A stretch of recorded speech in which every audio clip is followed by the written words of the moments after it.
Pasamos al tema que vamos a definir como la construcción del Estado liberal en España.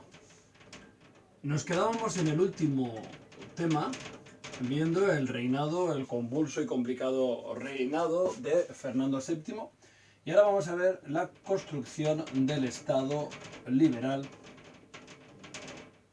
en España. La cronología es prácticamente todo el siglo XIX. Vamos a centrar en este tema, en este apartado, vamos a centrarnos en el periodo que era de la muerte de Fernando VII en 1833 hasta 1874. Y explicamos ahora la razón de esta cronología, de esta periodización de la historia. Vamos a ver la lucha entre el liberalismo insurgente y un absolutismo que se resiste a perecer, que en el caso español va a tener en buena medida la forma de las guerras carlistas. En este caso veremos la primera, aunque nombraremos las dos posteriores. Vamos a ver la división interna del liberalismo.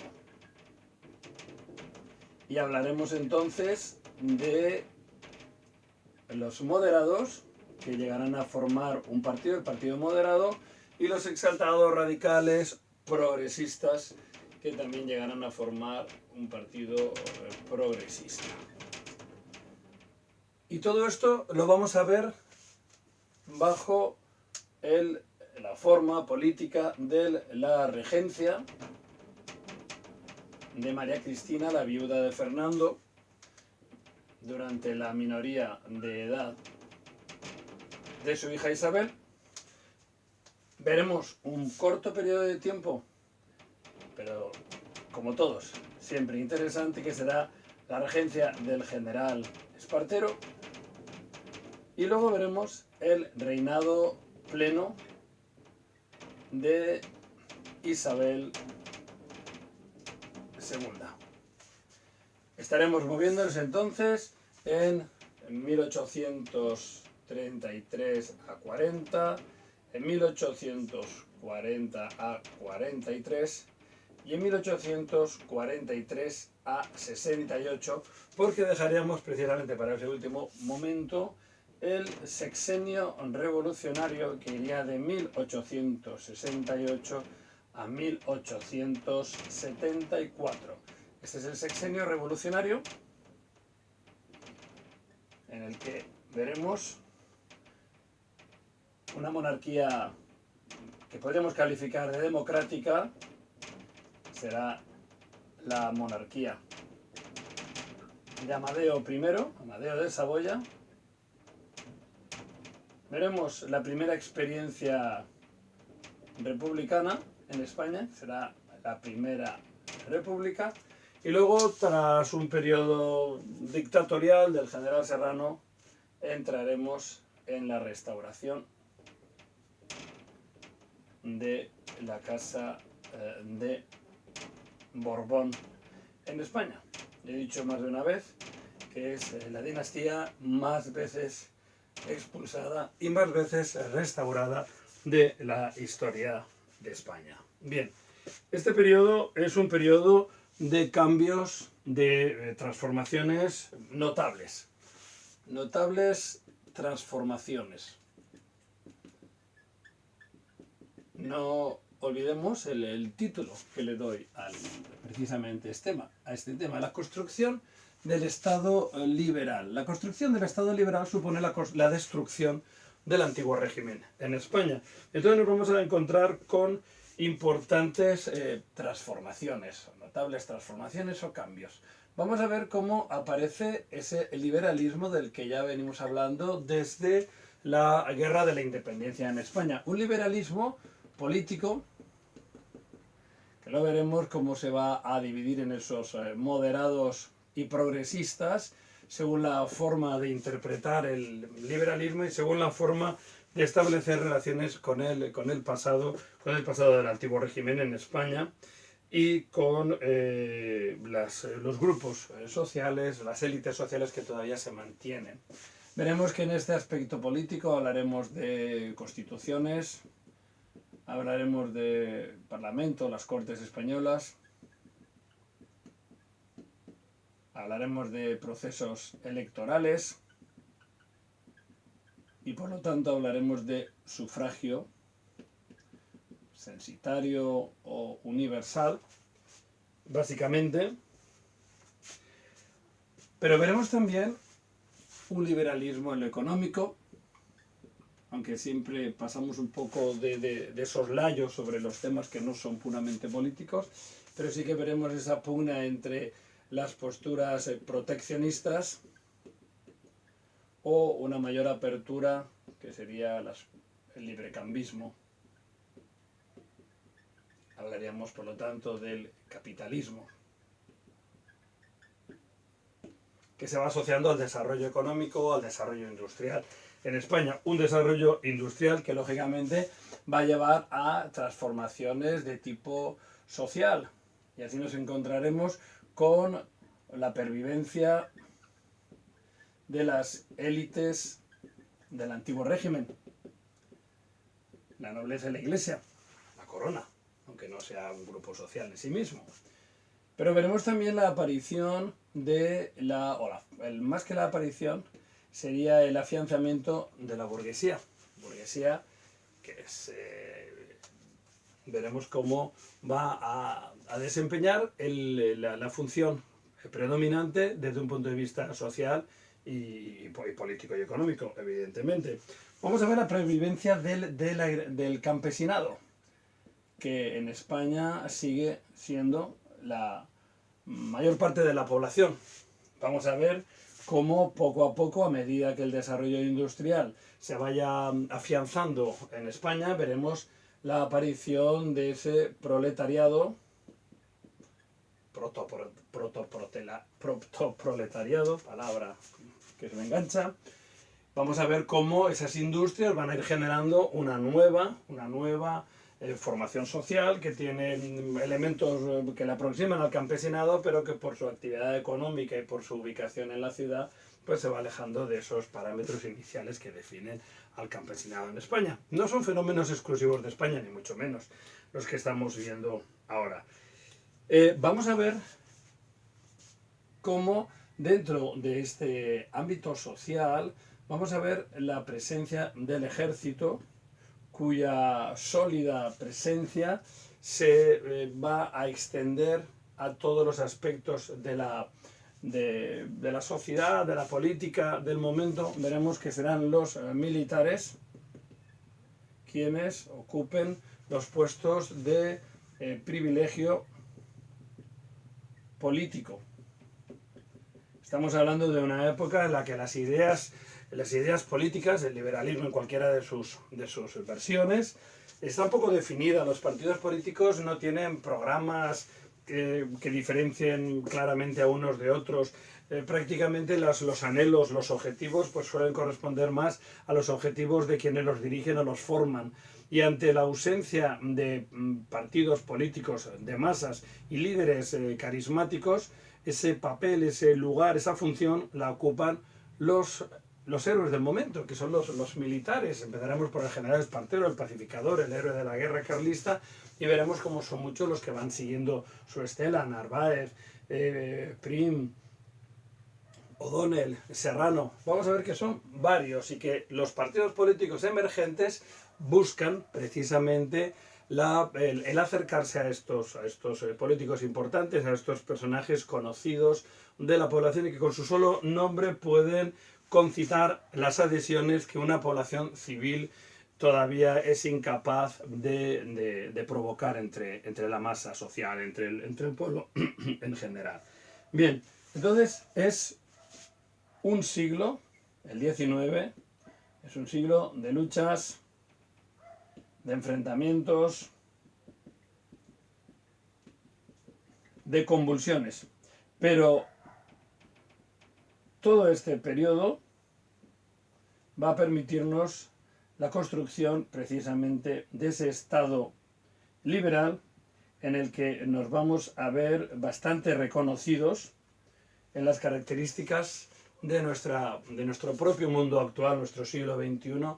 Buena parte de todo lo que conocemos hoy en día tiene su origen, tiene sus raíces en este periodo. Vamos a ver que con los errores, con los egoísmos en ocasiones, con las corrupciones, con las guerras y los enfrentamientos entre españoles, se llega a construir un estado semejante, muy parecido a otros que en esos momentos se están construyendo a ambos lados del Atlántico y que tendrán procesos no más pacíficos que el nuestro. Si pensamos en Estados Unidos, en este momento, la construcción de la nación norteamericana, que viene ya de una guerra revolucionaria contra la antigua metrópolis de Inglaterra en el siglo XVIII, veremos cómo a mediados del siglo XIX pues padece una poderosa, una durísima, cruel guerra civil del 61 al 65. Vemos que Europa es la Europa de las revoluciones. Estamos en el momento de la crisis del antiguo régimen, de la crisis del sistema de la restauración y de todas esas revoluciones que van formando esa primavera de las naciones o esa primavera de Europa en la que nacionalismo y liberalismo luchan de la mano contra el antiguo régimen, contra el antiguo modelo de Estado, modelo político, ideológico, social y económico. Francia, las revoluciones, ya se nos pierde el número de revoluciones, vemos la unificación de Italia o la unificación de Alemania, ninguno de estos procesos es un proceso pacífico, vemos los problemas del imperio zarista, vemos los problemas en Grecia, vemos los problemas en los Balcanes, vemos los problemas en Polonia, hasta incluso Inglaterra, que parece la más serena, la más estabilizada, pues también tiene sus tensiones y también tiene, sin llegar a revoluciones cruentas, pues también va a tener sus implicaciones, sus divisiones y su progreso acelerado precisamente a partir del conflicto. En la historia de la humanidad progresa a partir de los conflictos. Bien, deberíamos entonces entrar, en primer lugar, hablando de cronológicamente lo que ocurre a partir de 1833. Vamos a ver entonces la evolución política del periodo.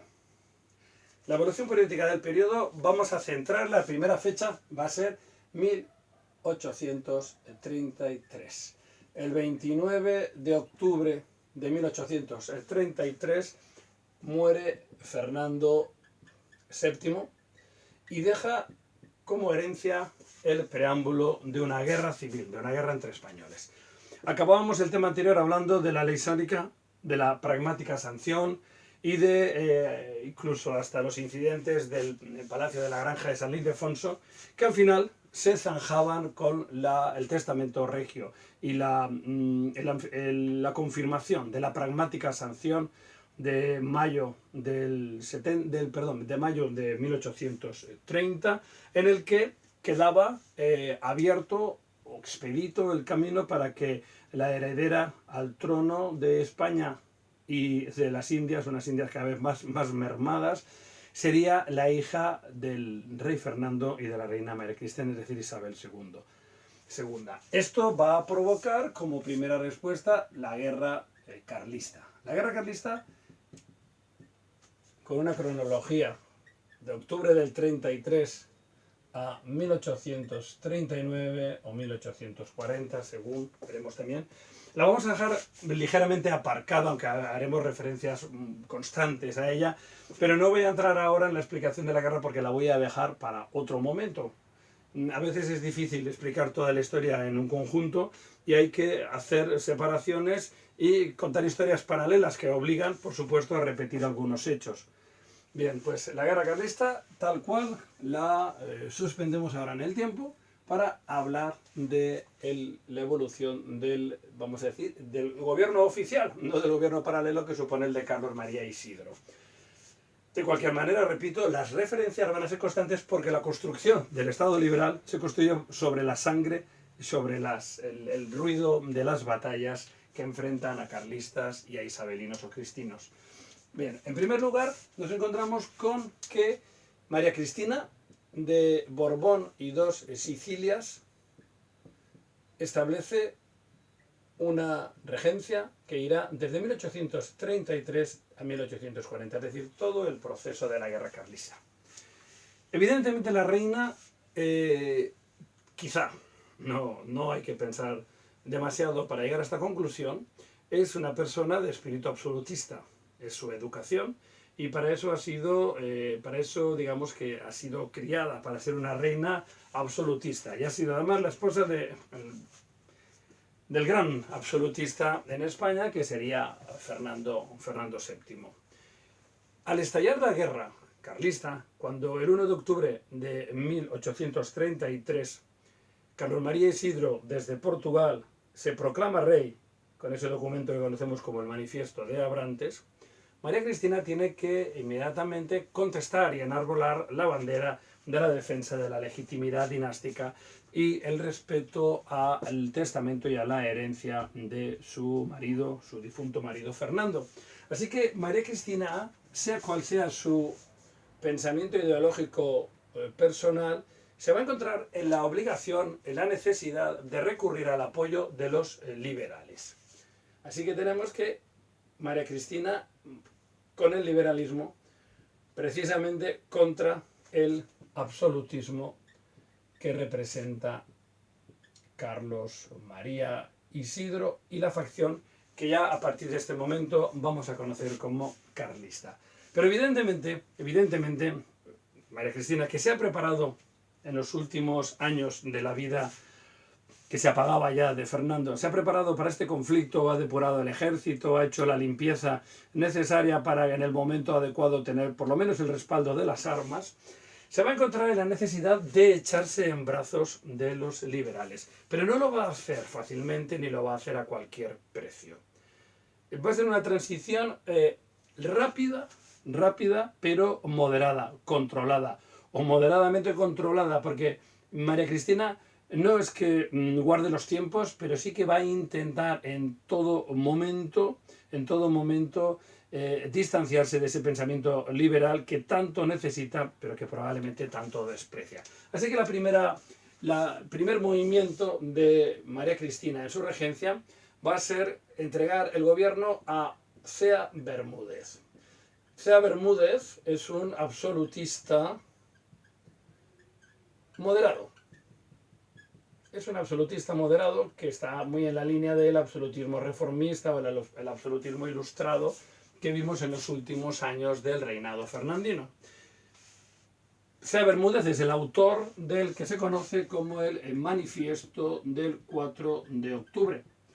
3 días después del Manifiesto de Abrantes de Carlos María Isidro, el 1 de octubre del 33, el gobierno de la reina María Cristina, que firmará ella este documento, pues escribe una carta para que se le dé publicidad en la que se hace una serie de ofertas y de vagas promesas. Como es de comprender este anuncio de cambios es insuficiente. Es insuficiente para cualquier modelo de liberalismo y es incluso insuficiente y decepcionante hasta incluso para los elementos conservadores que apoyan la candidatura de María Cristina de Isabel. Así que María Cristina se ve obligada a un segundo movimiento y recurrirá ahora a Martínez de la Rosa, un político liberal moderado, de aquellos doceañistas que participaron en el trienio. Es un hombre intelectual, es un hombre de prestigio, dramaturgo, escritor, y este Martínez de la Rosa va a ser el autor del documento que conocemos como el Estatuto Real de 1834. Nos encontramos con un documento de rango constitucional. España tiene una constitución, la de 1812, aparcada en el tiempo, derogada 2 veces, derogada en 1814 y derogada de nuevo en 1823, y que queda en el recuerdo, digamos, en el ideario casi ideal de los liberales.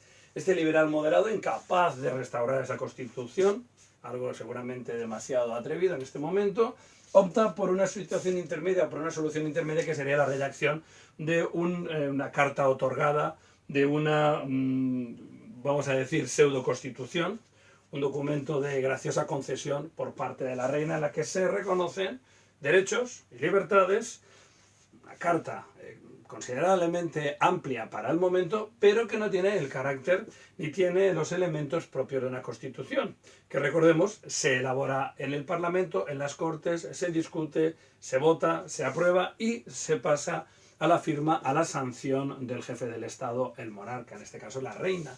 La carta otorgada, como bien indica su nombre, otorgada por la reina o por el rey, en este caso la reina, es un documento que recorre el camino a la inversa. Es la monarquía, es la corona, es la jefatura del Estado quien concede graciosamente, es decir, por su gracia, ese documento, ese reconocimiento de derechos, de libertades.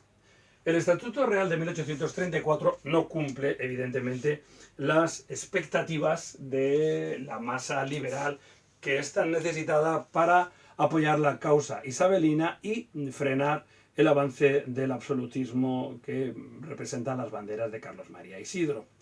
Pero siendo insuficiente, va a jugar o va a tener un papel especial por muchas razones. La primera de ellas es que va a provocar una división, una nueva división entre el liberalismo español. Habrá liberales moderados que van a decir, bueno, no es el documento ideal, pero mejor esto que nada. Lo peor estaría en el otro lado, es decir, la victoria moderada de Isabel y de María Cristina siempre será mucho mejor que la victoria de Carlos María Isidro.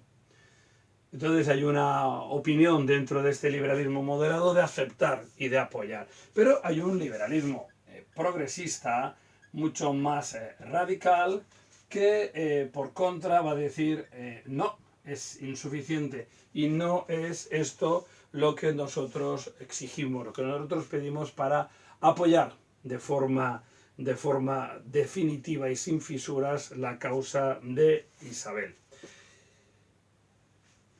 Esta división que va a ser ya perpetua del pensamiento liberal español, al final se va a traducir en una serie de motines liberales. Motines liberales en las ciudades y también, lógicamente, en el ejército, donde el pensamiento liberal es fuerte. ¿Qué ocurre? Que estamos en una situación de guerra. Cualquier movimiento de corte revolucionario siempre es preocupante para el gobierno y para el Estado. Pero en una situación de guerra además poco clara, ya vuelvo a decir que aunque no voy a explicar todavía la guerra carlista, sí que las referencias van a ser constantes. En 1835 o 34 que estamos ahora, la guerra no está ganada, ni mucho menos. Entonces se van a producir estos movimientos, estos motines, estas asonadas contra la reina, en el verano de 1835, en un momento especialmente delicado para la causa isabelina. Lo que va a hacer a María Cristina dar un tercer paso. Es decir, fijémonos claramente en su evolución desde un absolutismo moderado a un liberalismo moderado y fracasada esta última opción que ha sido insuficiente, se entrega a la reina ya definitivamente en los brazos del liberalismo del liberalismo progresista, del liberalismo ya más radical. En este caso va a entregar el gobierno a José María Queipo de Llano, que normalmente lo conocemos mucho más por el conde de Toreno, quien será quien desempeñe la jefatura del gobierno, presidente del Consejo de Ministros. Y junto a él entrará una figura llamada a tener un protagonismo excepcional, que será Juan Álvarez Mendizábal, que es el ministro de Hacienda, quien se va a encargar de reformar la hacienda pública y de conseguir el dinero, los fondos, los recursos necesarios para la guerra carlista, para continuarla y para mantener las opciones de victoria. Bien, la entrada de estos dos personajes supone la llegada de ese liberalismo progresista. Ya no hay más, ya no podemos avanzar más ideológicamente en este momento todavía. Bien, la llegada del conde de Toreno y de Mendizábal supone el fortalecimiento de la idea liberal, pero no es suficiente para detener estos motines que todavía se siguen produciendo, motines, vamos a llamarlos liberales una vez más, porque ese es el espíritu precisamente, y sabiendo que la fuerza que da la circunstancia de una guerra que se tiene que ganar, no se pueden mantener dos frentes al mismo tiempo. La situación lleva a la reina a dar, si ya no puede avanzar más ideológicamente, más profundizar en la idea liberal progresista, sí que lo puede hacer en las personas. Y entonces, aproximadamente hacia septiembre del 35, es decir, acabado este verano en el que se han producido precisamente estos cambios, vamos a poner esta fecha de septiembre, hemos ocupado todo el verano de 1835, José María Queipo de Llano y Mendizábal, que no han demostrado una sintonía especial. Queipo de Llano, un gran historiador, por cierto, uno de los autores de una de las monumentales obras sobre la guerra de la independencia, y además de las primeras, tiene todavía la importancia de la proximidad de los hechos que se narran. Bien, Queipo de Llano y Mendizábal no se entienden o no tienen la conexión o la complicidad necesaria para este momento, y Mendizábal acaba imponiéndose a Queipo de Llano y la reina le encomendará precisamente la presidencia del gobierno. La presidencia del Consejo de Ministros.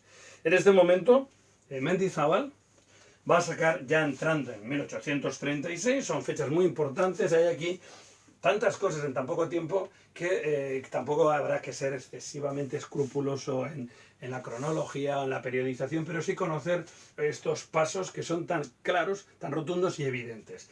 Decía que cuando Mendizábal alcanza la presidencia, el objetivo básico es ganar la guerra. El objetivo básico es ganar la corona para la heredera del trono, para Isabel. Y entonces hace falta, para ganar esa guerra, hace falta dinero. Recordemos la, casi diríamos, broma de Napoleón. Para ganar la guerra hace falta tres cosas: dinero, dinero y dinero.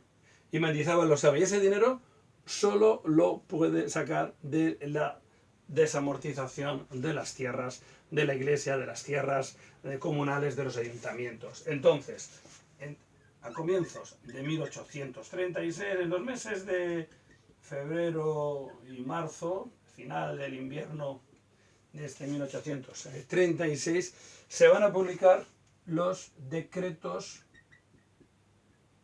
varios de la desamortización. ¿Qué es eso de la desamortización? Recordemos rápidamente, España es un país agrario. España es un país de campesinos. La mayor riqueza de España es la tierra. Una tierra mal explotada, una tierra con un rendimiento particularmente bajo. La tierra es propiedad de la nobleza, de la iglesia y en menor medida de los ayuntamientos, de los consejos municipales de los pueblos. En esa tierra, siendo la riqueza de España, no se puede fragmentar y no se puede poner en el mercado, no se puede vender, porque está todavía sometida a rígidas legislaciones de tiempos medievales. Entonces, lo primero que hay que hacer es hacer una legislación que desvincule la tierra y que la pueda poner en el mercado, susceptible de su fragmentación, venta y compra. Y esos son precisamente estos decretos de desamortización que van a permitir al Estado liberal conseguir el dinero necesario para la guerra. Aproximadamente unos 4.400 millones de reales se consiguieron. La desamortización lleva consigo tres interpretaciones que desde luego no pasaron desapercibidas a Mendizábal y a los liberales de su entorno. En primer lugar, ya he dicho, la desamortización permitía obtener los fondos y los recursos necesarios para la guerra. En segundo lugar, segundo lugar, siendo la Iglesia Católica el objeto fundamental de esa desamortización de tierras y de bienes, edificios, conventos, iglesias, toda clase de propiedades de la Iglesia, siendo la Iglesia Católica el objeto fundamental o el foco sobre el que se colocó las medidas precisamente desamortizadoras, suponía un castigo a la Iglesia. La Iglesia había apoyado mayoritariamente la causa absolutista, la causa de la defensa de la tradición. Aunque cuando veamos la guerra en detalle veremos que las altas jerarquías de la Iglesia cortesana, la Iglesia próxima a la corte, apoyó a María Cristina y Isabel, pero la Iglesia rural, la Iglesia estuvo más próxima en la defensa del pensamiento de la tradición absolutista que representaban los carlistas. Así que se castigaba a la Iglesia como segunda medida. Y la tercera medida es la puesta a la venta de esas tierras y de esas propiedades favoreció a aquellos que podían hacer valer su poder económico para comprar, para adquirir esas propiedades. Y esos no eran otros que los liberales de las ciudades o los burgueses. Es decir, aquel grupo social que apoyaba la causa del liberalismo, apoyaba la causa del desarrollo económico, del capitalismo y del progreso. Así que la desamortización suponía dinero para la guerra, suponía castigo para la Iglesia tradicionalista y carlista, y suponía el apoyar, ayudar, favorecer económicamente a aquellos grupos que iban a ser los simpatizantes y los que sostendrían el régimen liberal. Bien, tenemos entonces que la reina pues encuentra que lógicamente las opciones que defiende el liberalismo progresista le están ayudando a ganar la guerra. Quizá precisamente estas ayudas para el triunfo bélico hace que la reina María Cristina, que vuelvo a repetir, tiene la justa simpatía por la causa liberal y no más, pues comience a distanciarse de nuevo de los liberales, y sus desencuentros con Mendizábal le llevan a la dimisión y a su sustitución por un político que es un político también que procede del campo liberal, que fue un liberal progresista pero que ha ido moderándose. Se trata de Francisco Javier Istúriz.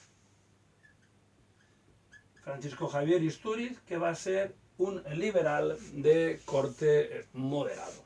La reina se encuentra mucho más a gusto, como le ocurrirá a su hija posteriormente, se encuentra mucho más a gusto cuando el gobierno, cuando las decisiones las toman los liberales moderados, mucho más respetuosos con la corona y mucho más tratables, podríamos decir. Bien, la sustitución de Mendizábal va a provocar nuevos conflictos, nuevos brotes de tensión, y esto nos llevará a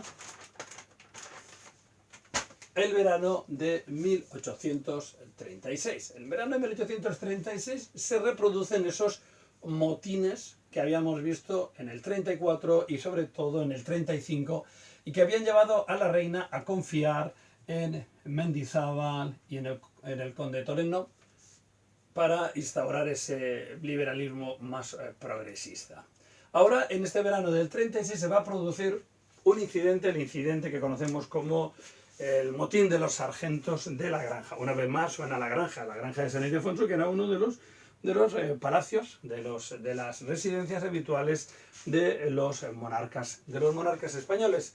Entonces, la incidencia o el incidente fue muy comentado. La reina María Cristina con sus hijas Isabel y Luisa Fernanda la pequeña se encontraban en sus aposentos privados y vieron cómo irrumpían en ellos un grupo de sargentos de la Guardia Real que se encargaba de la protección de la reina. Estos sargentos entraron de forma amenazante en las alcobas privadas de la reina, con gran temor de la reina y de sus hijas, y lo hicieron para instar a la reina a la implantación o a la recuperación o la restauración, podríamos decir en este caso, de la Constitución de 1812. La reina, asustada ante estas circunstancias, va a acceder a las propuestas y llamará de nuevo a Mendizábal, implantando de nuevo la Constitución del 12. Hablamos entonces de los incidentes de la Granja en el verano de 1836 y que llevan de nuevo a la Constitución de 1812 y al regreso de Mendizábal. Mendizábal en Hacienda y José María Calatrava como presidente del Consejo de Ministros. Vamos a decir que esta pareja, Calatrava-Mendizábal, van a dar el espaldarazo definitivo a la construcción del Estado liberal. Van a asentar unas bases que ya van a ser inamovibles, que ya van a ser el origen de ese triunfo definitivo del liberalismo en España, que ya no va a ser puesto en duda. Entre otras cosas, se publicará la Constitución de 1837, que digamos que actualiza a la de 1812, que tiene elementos progresistas y elementos moderados, lo que establece pues cierto carácter híbrido y que puede puede tener la suficiente flexibilidad para ser cómoda tanto para gobiernos más progresistas o más moderados. Con esta Constitución de 1837 y con la labor legislativa de Mendizábal y de Calatrava, la guerra está prácticamente acabada. En 1837 se ha producido ya la batalla de Luchana, que prácticamente ya dirime el vencedor de la guerra, y muy pronto se iniciarán las negociaciones que al final tendrán un resultado fructífero en 1839 con el Convenio de Vergara, que pone fin a la guerra. Digamos que a partir del 37 la sensación es que la guerra está ganada por los liberales y que los carlistas tienen enormes dificultades, cuando no la imposibilidad de ganar la guerra. Así que la reina, aprovechando esta coyuntura favorable, nuevamente se deshace de los liberales más progresistas y se entrega a los moderados, que ocuparán el poder entre 1837 y 1840. Acabada la guerra, los moderados, que gobiernan siempre con el consentimiento de la reina, siempre procurando no entrar en conflicto con los intereses de la corona, van a introducir o van a presentar a las Cortes la llamada Ley de Ayuntamientos. Una ley que restringe enormemente la autonomía de los ayuntamientos, poniéndolos bajo el dominio directo de la corona y del gobierno central, vamos a decirlo así, que es un supuesto que va muy en contra del espíritu liberal progresista, que es más partidario de cierta descentralización y que los alcaldes sean elegidos en las ciudades. No tampoco caigamos en elementos democráticos, sino que sean elegidos por las élites de las ciudades, marcando ciertas diferencias con el gobierno de Madrid y con la corona. Entonces la ley de los ayuntamientos va a provocar de nuevo una serie de, junto con otros aspectos o con otros elementos también políticos, va a producir nuevos motines que llevan a hablar de la Revolución de 1840. La situación prácticamente insostenible. Estamos hablando de un periodo revolucionario en Europa, no son momentos aislados, ni mucho menos. Llevarán a la reina a intentar buscar una solución drástica pero definitiva. Y entonces será la primera vez en la que se ponga la vista en el elemento militar. El elemento militar, que es el más reconocible, que acaba de ganar la guerra contra los carlistas, que cuenta con el apoyo y la simpatía de buena parte del pueblo español, y quién mejor que el general Baldomero Espartero, conocido como el Pacificador, el héroe de la guerra, el vencedor de la batalla de Luchana, el hombre que ha firmado el Convenio de Vergara y que se ha abrazado con el general Maroto de forma un poco histriónica y teatral para poner fin a la guerra civil. Entonces la reina va a recurrir a Baldomero Espartero. El general Espartero se entrevista con la reina en Valencia en 1840, hacia el verano del 40, no recuerdo ahora, julio me parece, ¿no? En octubre del 40.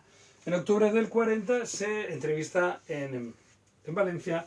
La reina le propone que se haga cargo del Consejo de Ministros y que ponga freno a la escalada revolucionaria.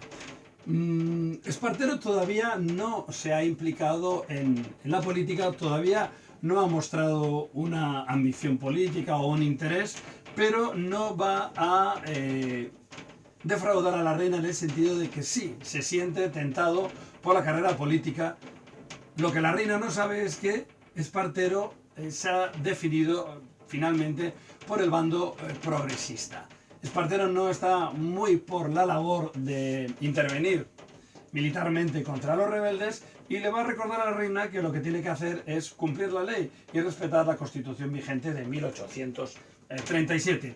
Así que Espartero acepta el encargo regio, pero en lo que se supone una conversación amistosa, convence a la reina para que se vaya al exilio y renuncie a la regencia. Esta es la versión oficial. Probablemente no fue tan pacífica la conversación y Espartero obligó a la reina a irse. Si no, no se entiende que la reina, desde el exilio francés, desde París, se dedicase a conspirar contra Espartero e incluso a gastar parte de su fortuna, no siempre lícita fortuna, para pagar rebeliones contra Espartero. Otro hecho también significativo es que la reina abandona España, pero sus hijas Isabel y Luisa Fernanda quedan en España bajo la protección de Espartero. Entraríamos así entonces en el periodo que conocemos como la regencia de Espartero. Una regencia de 3 años que ocupará entre este octubre, 12 de octubre, Día del Pilar, creo que es el día que la reina abandona España, y 1843. Espartero es el amo de España. Es popular y querido por buena parte de la población.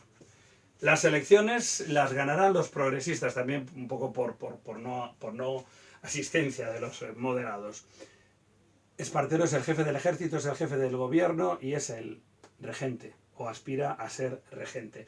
Tanto poder en una sola persona despierta la preocupación incluso en sus propias líneas. De manera que dentro del propio, vamos a decir, el liberalismo, aparecerá un pensamiento, un grupo que se llamarán los unitarios o esparteristas,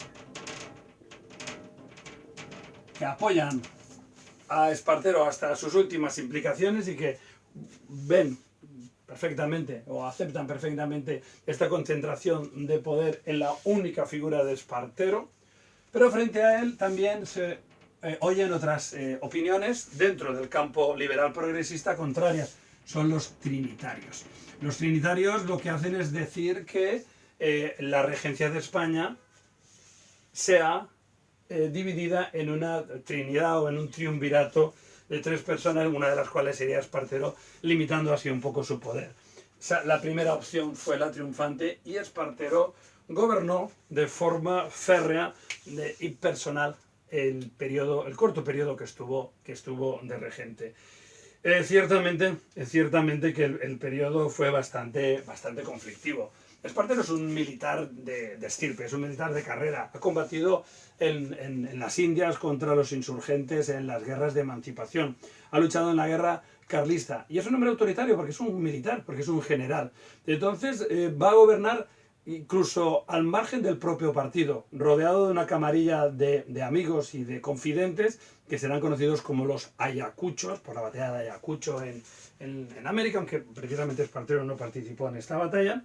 Y demuestra que su opinión se impone con el consentimiento de su pequeño grupo de adeptos y que se impone tanto al partido como se impone a las Cortes y se impone al país. Recordemos, por ejemplo, el incidente de Barcelona de 1842, cuando el gobierno de Espartero está negociando con Inglaterra un acuerdo, un tratado comercial que va a permitir la llegada libre de trabas arancelarias de los productos textiles ingleses, lo cual hace que la población española se pueda beneficiar de una producción amplia, de calidad y barata. Lógicamente este tratado ponía en peligro la industria textil catalana. que era una industria textil, una industria fuerte, una industria que estaba desarrollándose, pero que tenía ya un protagonismo evidente. Lógicamente el textil catalán, que se había visto beneficiado por leyes, por normativas proteccionistas que elevaban los precios de los productos ingleses para favorecer a estos productos catalanes, pues se vio perjudicada y terriblemente amenazada. Esto provocará protestas en Barcelona que Espartero decidirá, o mejor dicho, resolverá manu militari, retirando a la guarnición al castillo de Montjuic y desde allí bombardeando la ciudad con destrucción de edificios y con muertes, y además con la imposición de un castigo económico a la ciudad de Barcelona, que se vio obligada a pagar los gastos y los desperfectos de esta guerra. Este conflicto en Barcelona de 1842 demuestra claramente el carácter autoritario y fuerte de Espartero. También le presenta como un liberal progresista que cree en ese librecambismo y no es partidario de políticas arancelarias, y vemos cómo va perdiendo cada vez más prestigio. Ya antes, un año antes, en 1841, María Cristina había pagado con su dinero o había ayudado con sus recursos económicos una sublevación militar en la que ya aparecen nombres llamados a tener un protagonismo muy evidente en el siglo XIX, que serían los generales Narváez, o el general O'Donnell, Serrano e incluso un joven general Prim. Prácticamente todos los militares que a lo largo de la segunda mitad o el final de la primera mitad del XIX y su extensión en la segunda, pues van a ocupar los cargos de mayor protagonismo político y militar en España. Esta sublevación contra Espartero fracasará, no así finalmente en 1843, cuando se produzca en Reus un movimiento contra Espartero que al final dará lugar a un enfrentamiento armado, a una batalla, la batalla de Torrejón de Ardoz. No es que sea una de las batallas más importantes de la historia, pero es la que marca ya el declive de Espartero, que abandona España dirigiéndose al exilio. Esto pondría final a este primer periodo, que sería el de la regencia o las regencias durante la minoría de edad de la reina Isabel. A partir de este momento, 1843, la retirada de Espartero permitirá que el nuevo gobierno, el gobierno surgido de esta sublevación militar, de esta conspiración, obligue a tomar una determinación, y es que hay que adelantar la mayoría de edad de la reina, que en estos momentos pues tiene 13 años, nació en 1830, en septiembre del 30, tiene 13 años, y no se puede volver a una nueva regencia. ¿Qué regencia sería? Otra vez un militar se pondría al frente de la nación, o supondría el retorno de María Cristina, que tampoco era una persona que hubiese concitado demasiado aprecio, demasiados afectos, ni por el pueblo español, ni por los políticos, ni por el ejército. Así que la solución menos mala, la solución más recomendable, va a ser precisamente el decreto o la decisión de autorizar a la reina Isabel a aceptar la corona de España. Bien, y acabamos aquí en este primer episodio para pasar ahora al reinado puro y duro de Isabel.